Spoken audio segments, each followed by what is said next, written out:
ازيكم عاملين ايه؟ ورجعنا لكم بحلقة جديدة من برنامجنا تفسير الامثال الشعبية. والنهاردة مثلنا هو باب النجار مخلع.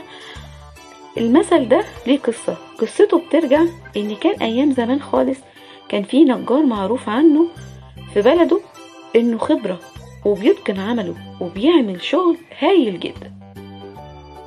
لكن مع مرور الفترة من الزمن النجار زهق من الشغلانة، عاوز يبطل الشغل ده ويقعد وسط أسرته.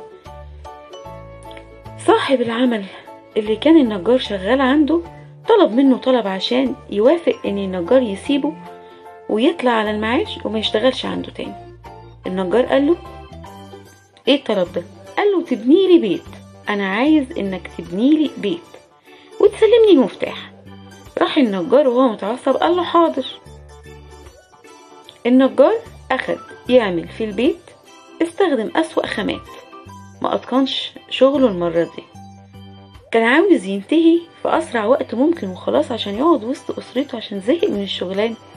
النجار بنى المنزل بجودة قليلة بأدوات سيئة، وبعد الانتهاء لما خلصوا ادى المفتاح لصاحب العمل. بس النجار اتفاجئ ان صاحب العمل جه يديله المفتاح وقال له دي نهاية خدمتك عندي. النجار من المفاجأة والصدمة ندم على تسرعه وعدم اتقانه انه يبني بيت لصاحب العمل. لما كان كل اهل القرية بيجوا يزوروه كانوا بيتفاجئوا بمنزله المصنوع بطريقة سيئة والادوات قبيحة، فخرجوا من عنده اطلقوا المثل هو باب النجار مخلع ولا ايه؟ وده كانت نهاية تفسير مثلنا. ابقوا معنا.